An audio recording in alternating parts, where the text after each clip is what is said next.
다음 폐단을 해결하기 위해 실시한 수치 제도에 대한 설명을 옳은 것은 하고 나왔네요. 선조실록이 자료로 제시가 됐습니다. 각 고을에서 곡물을 상납하려 할 때 곡물과 관련돼 있네요. 각 관청의 사주인들이 방납인이라고도 부른답니다. 여러 가지로 농간을 부려 좋은 것도 불합격 처리하기 때문에 바칠 수가 없다고 합니다. 이렇게 나와 있네요. 그러면 사주인은 자기가 갖고 있는 물품으로, 그러니까 방납인이겠죠. 물품으로 관청에 대신 내고 그 고을 농민들에게는 자기가 낸 물건값을 턱없이 높게 쳐서 10배 이득을 취한다고 합니다. 뭔가 폐단이 나와 있죠. 곡물과 관련된 폐단, 이 방납인들의 폐단, 이거를 우리가 방납의 폐단이라고 부릅니다.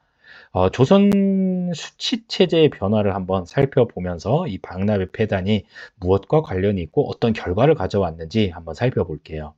자, 여러분, 세금, 조선시대 때는 세금을 크게 세 가지를 걷어요. 땅에 대한 세금, 전세, 그 다음에 그 지역, 마을의 특산품, 그 공납이라 그러고요. 그 다음에 이제 노동력을 제공하기도 했어야 됐죠. 국가에. 그거를 역이라고 얘기를 불러요.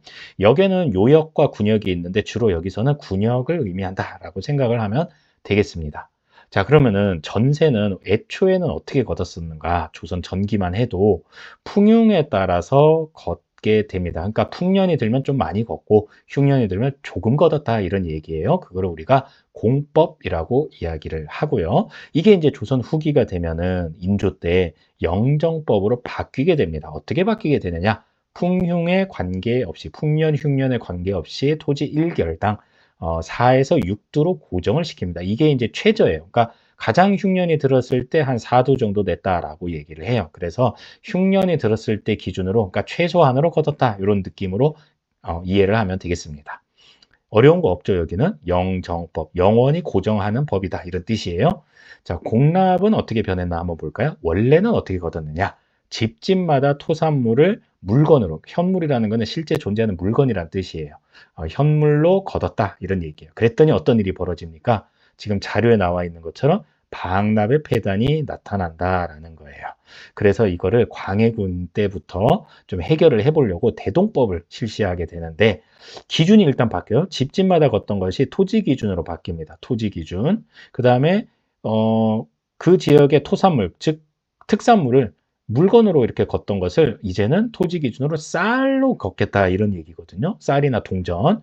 그래서 토지 기준으로 쌀 1결당 12도 이렇게 걷었다라는 얘기예요. 자, 어떻게 됩니까? 원래 국가에서 공납을 걷었던 이유는 특산물이 필요하기 때문이에요. 그런데 이제는 특산물 대신에 쌀이나 돈으로 걷는단 말이죠. 그 걷은 쌀이나 돈으로 필요한 물건을 사야 되지 않겠습니까? 근데 상간마마가 뭐 이렇게 쇼핑을 어렵잖아요. 그래서 국가 상인이 등장합니다. 국가의 공적인 상인이라고 해서 그런 국가 상인을 공인이라고 이야기를 합니다. 그래서 이 공인이 국가에서 필요한 여러 가지 물건들을 이제 사와서 납품하는 이제 그런 역할을 하게 됩니다. 그래서 대동법의 결과 공인이 성장했다. 이것도 수능에서 정답 선지로 상당히 많이 나왔습니다. 마지막으로 역을 한번 볼게요.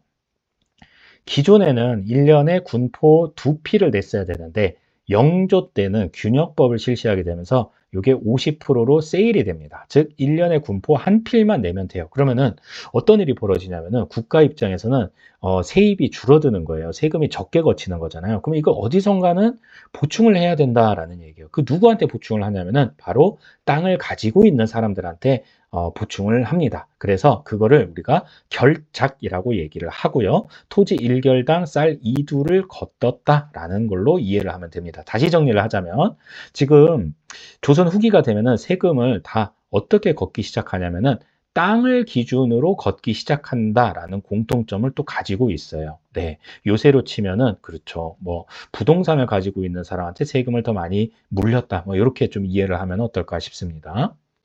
자, 그러면 선지를 한번 볼게요. 지금 방납의 폐단과 관련이 있는 수치 제도는 바로 공납, 대동법이 해당이 되겠네요. 그죠? 네. 그래서 이 대동법과 관련된 키워드를 1, 2, 3, 4, 5번 이렇게 이제 좀 찾으면 될 것 같아요. 1번, 풍용에 관계없이 1결당 미국 4에서 6도. 요거는 영정법이랑 관련 있죠. 자, 이거는 아니고. 2번 한번 볼게요. 토지를 비옥도에 따라서 세금을 징수하다. 이것도 이제 토지, 전세와 관련된 거예요. 이거를 우리가 전분 6등법이라고 얘기를 해요. 여러분 공법이라는 건요. 전분 6등법, 연분 9등법을 얘기를 하는데 연분 9등법이라는 것은 풍용에 따라서 9등급으로 나눠서 거뒀다라는 얘기고요.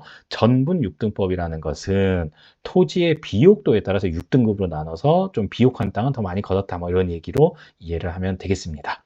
자, 줄어든 세금 수입을 보충하고자 결작을 징수하다. 요거는 결작 균역법과 관련이 있겠네요. 자, 4번 국가의 관수품을 조달하는 공인이 나타나는 계기. 요게 이제 대동법의 결과로 볼 수 있겠네요. 4번이 정답이네요. 자, 그리고 마지막으로 죽은 사람과 아이에게도 군포를 부과하는 문제를 해결하지 못했다. 군포랑 관련이 있는 법은 균역법이죠. 그래서 이것도 오답이 되겠습니다. 여러분 조선 후기 수치체제 변화 상당히 좀 복잡한데 수능에서 출제 비중이 높은 주제예요. 영정법, 대동법, 균역법인데 특히 이 대동법이 상당히 많이 나오고 있습니다. 대동법, 그 다음이 이제 균역법. 영정법은 그렇게 많이 나오지는 않아요. 그래서 대동법 위주로 먼저 보시고 그 다음에 균역법도 한번 보면 좋겠습니다.